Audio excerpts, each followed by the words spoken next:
할렐루야. 아멘. 2024년 4월 14일 주일 예배를 하나님 앞에 올려드리겠습니다. 다 같이 묵도하심으로 주님 앞에 나아갑니다.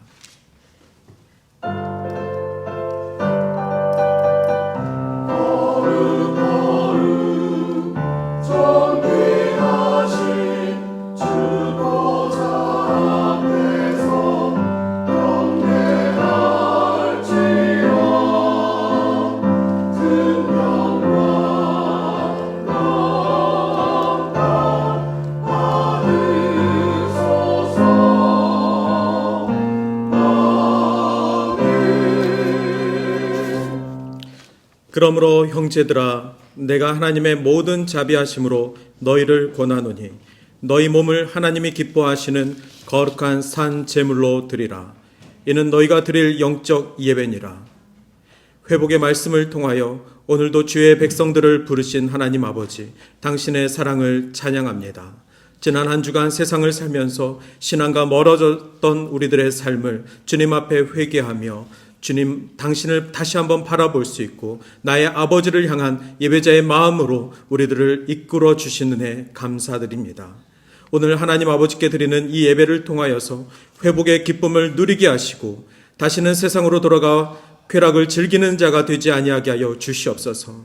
우리의 몸을 주님이 기뻐하시는 거룩한 산 제물로 드리게 하시오니 오직 하나님의 영광을 위하여 살아가는 죄의 백성들 되게 하여 주시옵소서.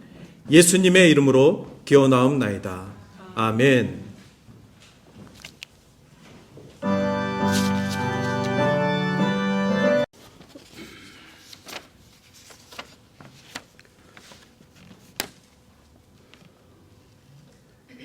오늘도 변함없이 부족한 저희들을 주님 전으로 인도하여 주시는 하나님 아버지의 사랑과 은혜를 감사드립니다.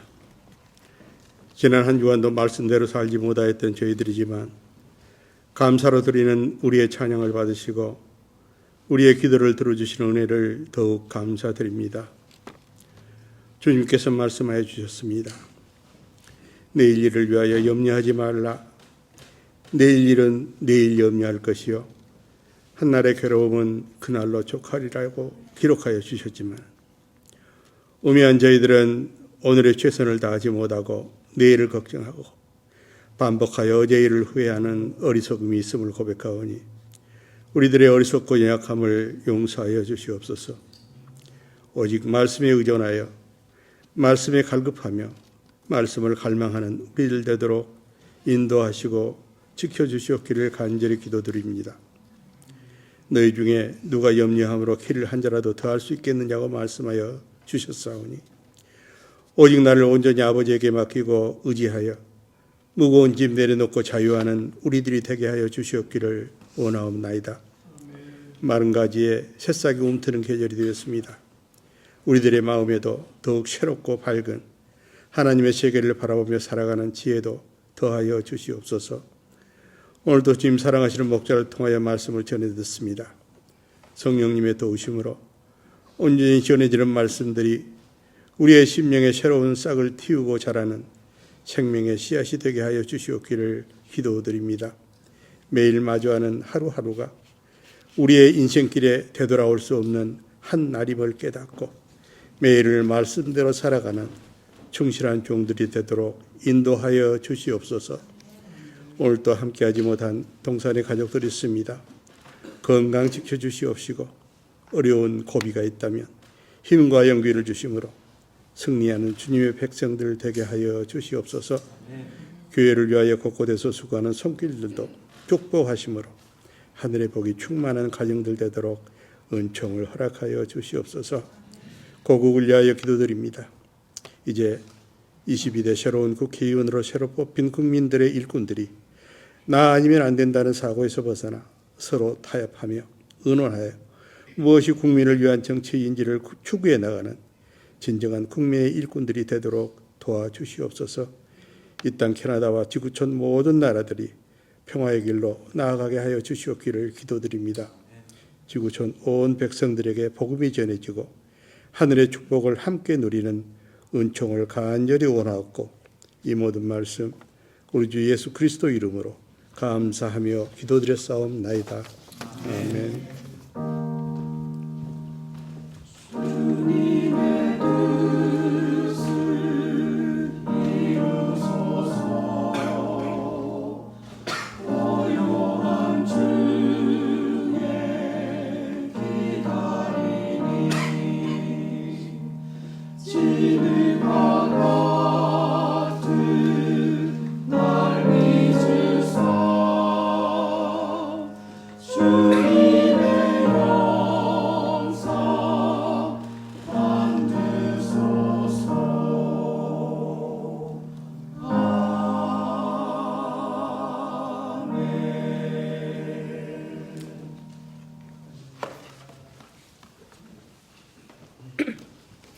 성경 봉독하겠습니다. 마태복음 5장 3절에서 4절 말씀입니다. 심령이 가난한 자는 복이 있나니 천국이 그들의 것이며 예통하는 자는 복이 있나니 그들이 위로를 받을 것이며 이는 하나님의 말씀입니다. 아멘.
우리가 사는 동안 오직 주님만을 경배하기를 원합니다. 아멘.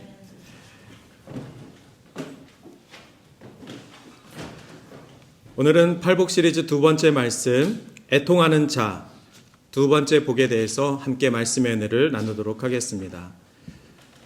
제가 우리 교회에 부임하고 나서 얼마 전까지 예배 드릴 때 또 설교를 할 때 눈물이 조금 있었습니다. 정말 주체하지 못할 만큼 예배 드릴 때 그리고 말씀을 전할 때 하나님의 은혜가 저에게 너무나도 컸습니다. 너무 컸기 때문에 제가 저를 컨트롤을 할 수가 없었습니다. 다짐하고 오늘은 안 울 것이다. 하나님 오늘은 눈물 말고 말씀의 능력을 주십시오 라고 단에 섰지만 여전히 하나님께서는 저에게 눈물을 주셨습니다. 그때마다 제가 이렇게 하나님의 은혜 없이 살아갈 수 없구나. 그리고 저에게 이렇게 하나님의 은혜가 강하게 부어지고 있구나. 정말 부끄럽지만 늘 눈물을 흘려서 부끄럽지만 그 은혜만큼은 저에게 분명했습니다. 하나님은 저에게 그 눈물을 통해서 하나님 저를 너무나도 위로하고 계시고 저와 함께하고 계시고 저에게 힘을 주고 계시다는 것을 제가 매주 하나님께 감사했습니다. 그리고 또 생각해 봤습니다. 제가 어디 가서도 그렇게 울지 않는데 왜 우리 동산교회에서만 이렇게 울까? 아마도 우리 교인들을 제가 신뢰하기 때문이 아닐까 생각합니다. 우리가 누군가에게 눈물을 흘린다는 것은 그 사람을 신뢰하기 때문에 그렇습니다. 그 사람을 싫어하고 그 사람을 미워하고 그 사람의 마음을 열지 않으면 아무리 속상한 일이 있어도 그 사람 앞에 눈물을 흘릴 수가 없습니다. 그런데 정말 억울한 일이 있고 정말 힘든 일이 있고 그런데 내가 너무나도 믿고 의지할 만한 사람을 만나면 어떻습니까? 안기는 순간 눈물이 납니다. 아무 얘기하지 않아도 그 사람이 저를 안아주는 순간, 그 사람에게 안기는 순간 눈물이 납니다. 하나님께서는 이렇게 우리에게 눈물을 통하여서 서로 간의 그 정을 확인시켜 주시기도 합니다. 지금 제가 눈물을 굉장히 참고 있습니다. 지금도 하나님께서 은혜를 주시는데 제가 눈물을 참고 있습니다. 왜냐하면 이 눈물로 인해서 저는 여러분들을 신뢰하는데 여러분들이 저를 신뢰하지 못할까 봐 제가 매주 눈물을 참고 있습니다. 세상에는 웃음 치료법이라는 게 있습니다. 웃으면 복이 온다고 합니다. 그래서 힘든 일이 있어도 하하하 웃어보십시오. 계속 웃습니다. 웃다 보면 복이 온다고 합니다. 그런데 반대로 울음 치료법도 있습니다. 울음 치료법은 여러분들이 슬플 때 흘리는 그런 눈물도 우리에게 치료가 될 수도 있겠지만 성경에서 말씀하고 있는 이 애통한다라는 것은 단순히 나의 감정의 기복 때문에 우는 그런 눈물이 아닙니다. 의사들은 이렇게까지 연구를 했습니다. 우리가 스트레스를 받으면 우리 몸에 카테콜라민이라는 스트레스 효소가 쌓인다고 합니다. 그런데 우리가 눈물을 흘릴 때 그 효소들이 눈물을 통해서 방출된다고 합니다. 그래서 우리가 눈물을 흘릴 때 나름 스트레스가 좀 해소되는 것 같은 기분이 드는 것은 사실입니다.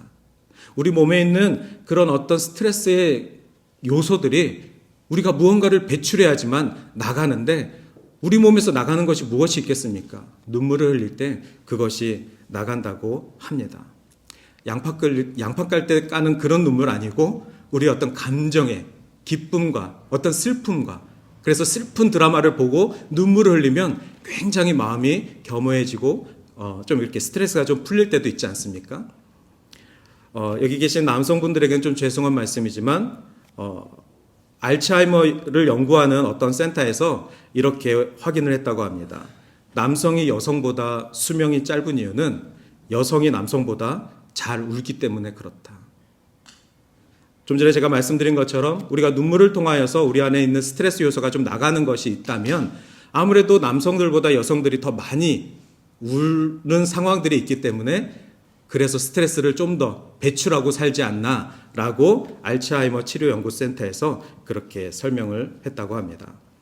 이렇게 울음 치료법이라는 것들도 개발되어 있습니다. 여러분, 눈물이 난다고 해서 눈물을 참지 마십시오. 사람 앞에서 눈물을 흘리지 않아도 됩니다. 하나님 앞에 눈물을 흘리시길 바랍니다. 하나님 앞에 부끄러워하지 마시고 흘리는 눈물을 멈추지 마시길 바랍니다. 난 눈물 없는 사람입니다. 저는 눈물을 흘리지 않습니다. 전 사나이입니다. 하지만 하나님 앞에서 우리는 모두 다 자녀입니다. 자녀가 아버지 앞에 흘리는 눈물은 아버지가 아시고 그 눈물을 닦아주실 줄 믿습니다. 팔복의 두 번째 말씀은 애통하는 자입니다. 애통하는 자가 복이 있다고 주님은 말씀하셨습니다. 지난주에 심령이 가난한 자가 복이 있다는 것이 성경 원문에는 어떻게 나왔다고 말씀을 드렸죠? 복이란 영어 성경에도 똑같이 나오는데 blessed는 심령이 가난한 자들입니다 라고 정의를 했습니다. 똑같습니다. 두 번째 복이란 애통하는 자들입니다. 그렇다면 이 애통이라는 것이 무엇인지 우리가 좀 더 말씀을 깊이 보기를 원합니다. 애통이라는 것은 헬라어로 펜세오라는 단어를 쓰고 있습니다. 이 펜세오라는 단어는 우리가 흘리는 단순한 눈물과 다른 눈물입니다. 애통한다는 것은 한탄하여 비통한 마음을 표현하는 것입니다. 자식을 잃은 부모의 마음을 헤아려 보십시오. 자식을 잃은 부모의 그 슬픔은 우리가 흘리는 그러한 슬픔들과 다릅니다. 양파 까다가 흘리는 그런 눈물과 전혀 다릅니다. 자식을 잃은 어미의 그 울음은 애통하는 눈물입니다. 한탄하고 비통한 눈물입니다. 혹자는 이렇게 얘기합니다. 창자가 끊어지는 아픔이라고. 영적 의미에서 애통이라는 것은 하나님의 형상이 깨어진, 그래서 죄로 물든 우리들의 모습, 그것을 보았을 때 흘리는 우리들의 영적인 감정이 바로 애통입니다. 그렇다면 우리가 애통이라는 것을 이해하기 위해서는 우리가 영적으로 아버지 앞에 나아가야만 합니다. 하나님 앞에 나아가야지만 우리가 애통의 그 감정을 가질 수 있는 것입니다. 예수님이 말씀하신 두 번째 복은 애통하는 자인데 눈물을 흘리는 자가 아니라 아버지의 마음으로 비통함을 경험하는 자입니다. 그래서 저는 오늘 이렇게 말씀드리고 싶습니다. 우리가 슬픔을 이야기하는 것은 우리 개인의 감정입니다. 그러나 애통을 이야기하는 것은 하나님의 잃어버린 것을 노래하는 것입니다. 여러분, 하나님이 무엇을 잃어버렸는지 그것을 찾아보시길 바랍니다. 하나님이 무엇을 안타깝게 여기시는지 그곳을 향해서 시선을 보시길 바랍니다. 그러면 여러분들도 애통하는 자가 될 수 있습니다. 애통하는 자가 되면 여러분들도 예수님이 말씀하신 복을 경험하고 계시는 것입니다. 이 애통한다는 것은 영어로 lament 혹은 mourning이라는 단어로 쓰고 있습니다. lamen트는 우리가 에레미야 애가를 라멘테이션이라고 하는데, 예레미야 애가가 어떤 내용입니까? 예루살렘이 무너지는 그 참담함을 보고 예레미야 선지자가 애통하여 슬피 우는 책입니다. 그것을 레멘테이션이라고 하는데 영문으로는 그 레멘트가 바로 애통한다는 것입니다. 선지자가 하나님의 백성이 무너지는 모습을 보면서 애통하는 그 마음이 레멘트입니다. 또한 모닝이라는 것이 있습니다. 이 모닝은 죽은 사람을 위해서 애곡하는 것입니다. 아까 자식을 잃은 어미의 마음과도 같습니다. 정말 사랑하는 친구를 먼저 보낸 마음과도 같습니다. 내 가족을 먼저 보낸 어떤 사고로, 불의의 사고로 먼저 보낸 그 마음에서 터져 나오는 그 모닝, 그것이 바로 탄식하는 기도입니다. 성경에는 이러한 단어를 쓰는 기도들이 많이 있습니다. 다윗도 이 단어를 통하여서 하나님께 애통하였다라고 나와 있습니다. 시편 51편 17절에 그렇게 나와 있는데요. 하나님의 구하시는 제사는 상한 심령이라. 하나님이여 상하고 통회하는 마음을 주께서 멸시치 아니하시리라. 시편을 통하여서 다윗은 상한 심령이 되어서 하나님께 늘 애통하는 마음으로 고백하였습니다. 회개하는 왕이었습니다. 그가 어떤 것을 회개했습니까? 나단 선지자가 다윗의 그 불륜을 보고 충고하고 회개하라고 말하였을 때 그 음성을, 하나님의 음성을 듣고 하나님 앞에 무릎 꿇고 자신의 죄를 철저하게 회개하며 애통하였던 것이 다윗의 기도였습니다. 또한 히스기야 왕의 기도도 마찬가지입니다. 히스기야 왕이 죽을 병에 걸렸을 때 벽면을 향하여서 애통하며 기도하였다라고 나와 있습니다. 이스라엘의 왕이 나는 이제 죽어가는 그 상황 속에서 죽음을 하나님 앞에 내려놓고 벽면을 향해 하나님 도와주십시오. 이 나라를 살려주십시오. 그 기도 가운데 하나님이 어떤 마음을 주셨습니까? 15년. 놀랍게도 하나님은 15년이라는 생명의 연장을 허락하셨습니다. 그것은 한 개인의 삶의 연장이 아니라 한 개인이 하나님 앞에 하나님의 잃어버린 이 백성을 살리고자 했던 한 지도자를 향한 하나님의 선물인 줄 우리는 믿습니다. 또한 아까도 말씀드렸던 예레미야. 예레미야의 별명이 무엇입니까? 눈물의 선지자입니다. 잃어버린 주의 백성들을 향한 그의 메시지는 눈물 없이 들을 수 없는 메시지였습니다. 그는 이스라엘을 향하여서 하나님의 메시지를 전하면서 눈물을 흘리지 않을 수가 없었습니다. 그것이 바로 애통하는 자의 눈물입니다. 여러분, 오늘 팔복의 두 번째가 무엇인지 궁금해하지 마십시오. 팔복의 두 번째는 애통하는 자입니다. 그리고 그것을 실천으로 여러분의 삶 속에 적용해 보시길 바랍니다. 우리가 팔복의 8가지를 외우는 것으로 끝나는 것이 아니라 이 팔복을 8가지나 누리는 것이 중요합니다. 하나님이 분명히 복 있는 자라고 말씀하셨는데 그 복 있는 자의 삶을 살아가는 것이 중요한 줄 믿습니다. 하나님이 우리에게 자녀들을 기업으로 주셨습니다. 그래서 우리가 아마도 내 자녀를 위해서 기도할 때만큼은 진심인 줄 믿습니다. 이 세상에 몇 명의 부모들 빼놓고는 대부분의 부모들은 적어도 내 자녀를 위해서 기도할 때는, 특별히 내 자녀가 남의 자녀보다 좀 못해요. 내 자녀가 내 기준보다 좀 못해요. 내 자녀가 내 기도와 달리 좀 반대 방향으로 가고 있어요. 그러면 우리 마음에 어떤 마음을 주십니까? 하나님께서 애통하는 마음을 주십니다. 그런데 여기서 주의하시길 바랍니다. 내 자녀가 내 것입니까? 그러면 그 기도는 애통의 기도가 아닙니다. 여러분, 자녀가 내 것이라고 생각하는 순간, 내 새끼가 내 마음대로 되지 않네? 이것은 짜증의 기도입니다. 이것은 그냥 하나님께 불평의 기도입니다. 눈물이 날 수도 있습니다. 원망스러워서요. 내 자식도 원망스럽고 내 노력도 원망스럽고. 그러나 내 자녀를 하나님이 주신 나의 기업이라고 고백하는 순간, 하나님의 것을 잃어버렸다라고 여러분이 고백하는 순간 여러분은 하나님의 것을 위해 애통하는 자가 되는 것입니다. 하나님, 내가 당신께서 주신 이 귀한 생명을 하나님의 말씀으로 키우지 못했습니다. 하나님이 나에게 보여주신 이 귀한 사랑을 하나님의 제자로 양육하지 못했습니다. 주님, 이 자녀를 주님 앞에 다시 맡겨드립니다. 주여, 도와주십시오. 이 기도가 애통하는 어미의 기도입니다. 애통하는 가정의 기도인 줄 믿습니다. 팔복은 십계명과도 비슷합니다. 제가 지난주 주보의 칼럼에 십계명과 팔복을 좀 비교해서 썼습니다. 십계명은 무엇입니까?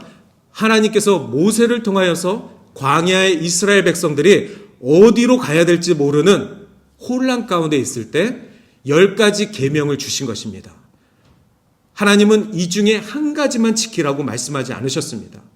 율법의 근원 되신 하나님께서 이 10가지를 다 지키라고 말씀하셨습니다. 예수님도 마찬가지입니다. 예수님도 지금 공생의 3년을 시작하시면서 자신들에게 찾아온 이 제자들, 이 무리들을 향하여서 8가지의 복을 말씀하시는 것입니다. 그런데 예수님은 너희들 중에 8번째 복, 7번째 복, 자, 원하는 복 몇 번째야, 이렇게 말씀하지 않으셨습니다. 이 복은 하나의 복입니다. 8가지의 개수가 있지만 이 복은 우리가 다 누려야 되는 복입니다. 저는 첫 번째 복 누렸습니다. 나머지 복 관심 없습니다가 아니라 앞으로 계속해서 여러분과 함께 나눌 8가지의 복은 하나의 복입니다. 지난주에 말씀드린 것처럼 이 팔복은 무엇을 이야기하고 있습니까? 산상수훈의 주제인 하나님의 나라를 이야기하고 있는 것입니다. 하나님의 백성들이 누려야 될 삶, 그것이 바로 예수님은 8가지의 복으로 설명하고 계시는 것입니다. 그래서 이스라엘 백성들이 10가지 계명을 지키는 것과 똑같이 우리 믿음의 자녀들이, 예수의 구원받은 백성들이 8가지의 복을 반드시 누릴 필요가 있습니다. 그래서 지난주 첫 번째 복과 두 번째 복을 연결시켜 보도록 하겠습니다. 첫 번째 복은 뭐라고 말씀드렸죠? 심령이 가난한 자라고 말씀드렸습니다. 오늘 두 번째 복은 애통하는 자입니다. 그래서 오늘 이 복을 연결하면 심령이 가난한 자는 애통하는 자입니다. 여러분, 그 복을 사모하시길 바랍니다. 여러분, 심령이 가난한 자가 되어서 애통하는 자가 되시길 바랍니다. 그것이 바로 하나님의 자녀들이 누려야 될 복인 줄 믿습니다. 저는 저뿐만이 아니죠. 나 같은 죄인 살리신 그 은혜 놀라워. 이 찬양하시면서 마음에 애통하는 마음이 안 드시는 성도가 있으십니까? 나 같은 죄인 살리신 주 은혜 놀라워. 이 곡절을 노래할 때면 주님, 저의 죄를 용서해 주셔서 감사합니다. 저는 죄인이었습니다. 저는 정말 그동안 죄인이었습니다. 하나님, 이 죄인을 용서하신 하나님의 은혜가 놀랍습니다. 이것이 어메이징 그레이스라는 곡입니다. 이 곡을 누가 지었습니까? 웨슬레가 노예들을 이끌고 청교도 그 행진을 갈 때, 아메리카로 갈 때 그곳에서 하나님의 은혜를 경험하고 나 같은 죄인을, 사람을 팔아넘기는, 노예를 팔아넘기는 그 선상에서 나 같은 죄인을 살리신 주님의 은혜가 놀랍습니다. 회개하고 주님 앞에 엎어졌던 그 순간을 곡으로 썼던 어메이징 그레이스입니다. 여러분들은 어떤 상황 속에서 여러분의 죄를 들춰내고 계십니까? 분명히 우리 모두는 죄인입니다. 분명히 우리는 죄를 지었기 때문에 하나님의 구원이 필요한 자들입니다. 여러분의 어떠한 죄를 지었기에 하나님 앞에 나 같은 죄를 살리신 주님의 은혜가 놀랍습니까? 오늘 애통하는 자가 복이 있다. 그리고 하나님께서 말씀하시기를 그들이 위로를 받을 것이며 라고 말씀하셨습니다. 위로가 무엇입니까? 위로는 하나님께서 우리의 기도를 들으시고 눈물을 닦아주시는 그 모습입니다. 여러분, 하나님이 위로하십니까? 위로의 하나님을 경험하셨습니까? 그러면 여러분의 눈물을 닦아주셨는 줄 믿습니다. 하나님의 위로를 경험한 이상 여러분은 애통하는 자였습니다. 애통하는 자였기 때문에 하나님이 그 눈물을 들으시고 닦으신 것입니다. 하나님의 위로를 사모하시길 바랍니다. 어떤 경우에서도 우리는 하나님의 위로함 없이는 단 한 걸음도 나아갈 수 없습니다. 예수님이 승천하시고 나서 우리에게 약속하신 주가 누구십니까? 바로 보혜사 성령님이십니다. 보혜사란 위로의 하나님이십니다.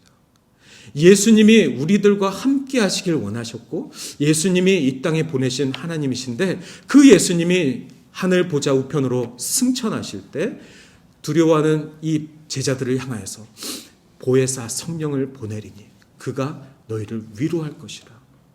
보혜사 성령님은 위로의 하나님이십니다. 그러니 지금도 역사하시는 하나님은 바로 보혜사 하나님이십니다. 성령의 하나님이 여러분들과 함께 하시는 줄 믿습니다. 제가 이제 노회를 매년 2번씩 가니까 4번 좀 가봤습니다. 그런데 갈 때마다 싸웁니다. 노회에서 회의를 하실 때마다 싸웁니다. 그래서 갈 때마다 느끼는데 2년 전에 그 장면인데 아마도 10년이 지나도 8년 전에 그 장면인데 그렇게 바뀔 것 같지는 않습니다. 제가 드리고 싶은 말씀은 어떤 분이 항상 싸울 때마다 손을 들고 손도 안 들 때도 많습니다. 손 들고 이렇게 얘기하십니다. 세상법도 이렇게는 안 합니다. 갑자기 이런 얘기를 하시면 분위기가 정말 요즘 말로 싸해집니다. 목사님들이 계속 마이크 잡고 한 명씩 나와서 의논을 하시는데 한 분이 얘기하시면 다른 분은 반론하시고 그 반론이 마음에 안 들어서 또 반론하시고 그런 얘기를 1시간 동안 계속 듣고 있으면 어떤 분이 손을 들고 세상도 이렇게는 안 합니다. 세상법도 이렇게는 안 합니다. 그렇게 한마디 하시면 다들 당분간은 좀 조용해집니다. 여러분, 교회가 세상보다 못합니까? 여러분들도 혹시 그럴 때가 있으셨습니까? 손 들고 얘기하신 그분처럼 좀 교회가 세상보다도 못하냐? 교회가 내가 다니는 회사보다도 못하냐? 교회가 내 집보다도 못하냐? 혹시 이런 불평을 해보신 적이 있으십니까? 여러분, 교회는 세상보다 못한 곳이 아니라 세상을 품어야 되는 곳인 줄 믿습니다. 때로는 교회 안에 다툼이 있고 때로는 교회 안에 우리가 감당할 수 없는 그러한 장면들이 있습니다. 그런데 우리가 그러한 모습들을 비난하고 그리고 교회를 포기하는 것이 아니라 그 모습을 보시며 안타깝게 여기시는 하나님의 마음을 찾으셔서 애통하는 자가 되셔야 합니다. 애통하는 자가 되어서 그 곳, 그 시간, 그 사람들 그리고 앞으로도 싸울 그 많은 일들을 향하여서 애통하는 자가 되십시오. 하나님은 이미 울고 계시며 이미 그 교회를 회복하기를 원하시는 줄 믿습니다. 2000년간 수없이 많은 교회가 싸웠습니다. 2000년간 수없이 많은 그리스도인들이 싸웠습니다. 그때마다 주님은 눈물을 흘리면서 아파하고 계시며 이 아픔들을 회복하며 개혁할 사람들을 찾고 계십니다. 주님의 마음을 가진 자, 주님의 눈물을 가진 자, 그가 바로 애통하는 자입니다. 주님의 핏값으로 산 이 교회는 세상과 다른 곳이 되어야만 합니다. 세상이 감히 이해할 수 없는, 감당할 수 없는 곳이 바로 주님의 핏값으로 산 교회인 줄 믿습니다. 세상에서 지치고 실패하고 세상에서 정말 패배해서 가난한 그 영혼들이 마지막이라도 찾아와 예수 믿고 구원받고 천국을 향하는 그 길, 그 문이 되어야 되는 줄 믿습니다. 그러지 못한다면 우리는 이곳에서 애통하는 자가 아닙니다. 우리는 이곳에서 복 있는 자가 아닙니다. 이미 예수님께서는 당신의 자녀들에게 하늘의 복을 주신 줄 믿습니다. 저와 여러분은, 우리 동산교회는 하나님의 위로가 매주 샘물처럼 솟아나는 곳이 될 줄 소망하고 믿습니다. 저와 여러분의 개인 가정도 마찬가지입니다. 여러분, 우리 각 사람들은 작은 예수로서 나에게 속한 이웃들, 이 이웃에는 가족도 포함입니다. 나와 정말 가까이에 있는 사람들, 이 사람들을 향하여서 우리는 애통하는 자가 되어야 합니다. 그래야만 우리는 왕 같은 제사장으로 부름받은 사명을 감당하고 있는 것입니다. 그리고 우리가 때때로 지칠 때마다 우리를 이끌어 주시고 회복시켜 주시는 하나님께서 우리를 위로하시는 줄 믿습니다. 그 위로는 하나님을 아는 자가 받는 은혜입니다. 세상은 그 위로를 구별하지 못합니다. 그러나 우리는 하나님이 주시는 그 위로를 분명히 구별할 수 있는 주의 자녀들입니다. 팔복 시리즈를 하면서 심령이 가난한 자가 복이 있고 애통하는 자가 복이 있다는 것을 말씀드리면서 가난하여도 눈물이 나도 우리 안에, 우리의 삶 가운데 복 있는 그 고백들이 이어지기를 바랍니다. 저희 가족은 아닙니다. 저희 가족은 아닌데 참 우리 주변의 가족 중에 참 안 변하는 사람이 있습니다. 제가 이렇게 말씀드리는 이유는 제가 지난주에 한 예로 가족 예를 들었더니 주중에 연락 전화를 너무 많이 받아가지고 가족 얘기 좀 하지 마라. 그래서 오늘 제가 예화로 이미 정해놨는데 가족 얘기를, 제 가족은 아닙니다. 담배도 술도 못 끊는 가족이 있습니다. 예수님을 안 믿는 가족이 있습니다. 심지어 교회 다니는 가족을 때리는, 그리고 못 살게 구는 그러한 가족이 있습니다. 우리 주변에, 우리 이웃에, 우리 가족 중에는 그러한 사람들이 있습니다. 처음 한국에 기독교가 들어왔을 때에도 그런 사람들이 너무 많았습니다. 그럼에도 불구하고 한국 교인들은 교회에 와서 애통하며 울며 기도했습니다. 내 남편을 위해서 기도했고 내 시아버지를 위해서 기도했습니다. 내 아버지를 위해서 기도하며 내 시어머니를 위해서 기도하며 박해받는 것이 오히려 천국의 증표라고 믿었습니다.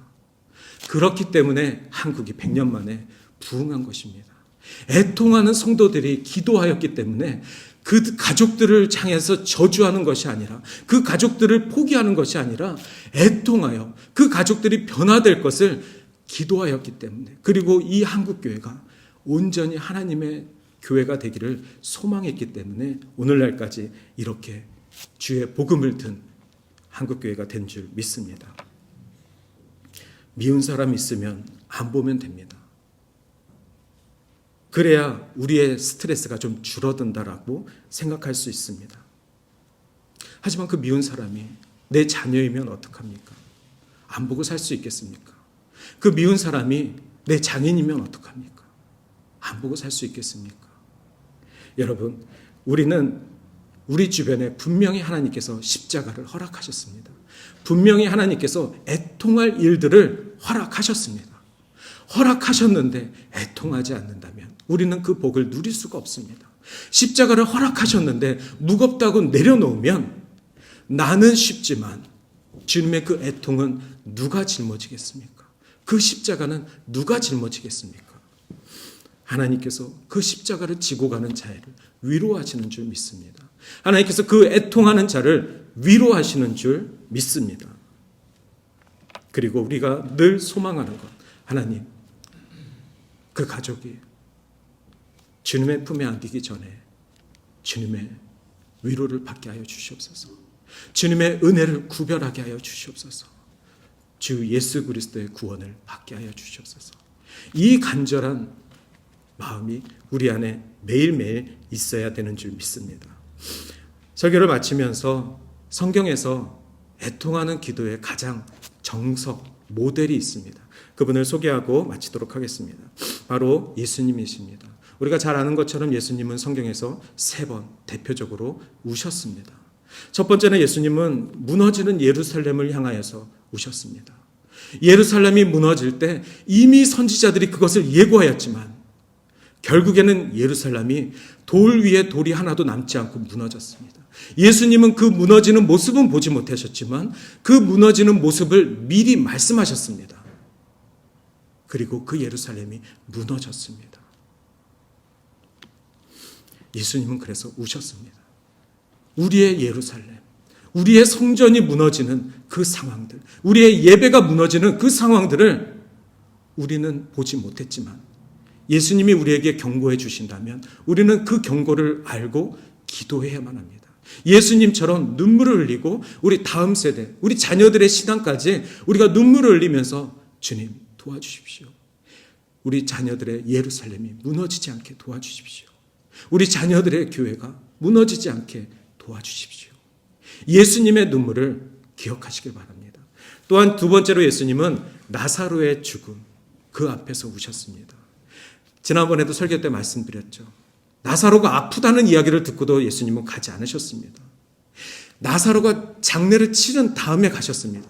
그런데 왜 주님은 우셨을까요? 왜 주님은 슬퍼하셨을까요? 주님은 이 죽음 앞에서 두려워하고 슬퍼하고 절망하는 당신의 사랑하는 자녀들을 보고 우신 것입니다.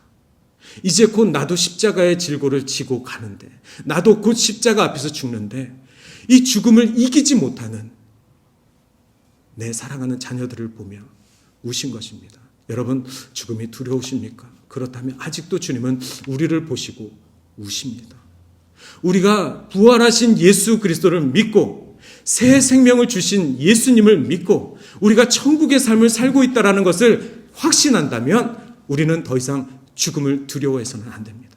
더 이상 어둠을 두려워해서는 안 됩니다. 예수님을 더 이상 울게 해서는 안 됩니다. 세 번째로 예수님은 십자가 처형을 당하시기 전날 겟세마네 동산에서 홀로 기도하실 때 우셨습니다. 주님도 인간이셔서 이 잔을 내게서 멀리하게 하여 주시옵소서. 이 마음을 고백하시면서 아버지 앞에 우셨습니다. 그러나 아버지의 뜻대로 하여 주시옵소서. 나의 원대로 마시옵소서. 이것이 우리의 애통하는 기도가 되시길 바랍니다.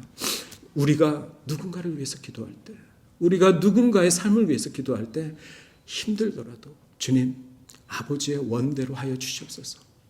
주님, 이 잔을, 이 십자가를 좀 걷어가 주시옵소서. 전 너무 힘듭니다.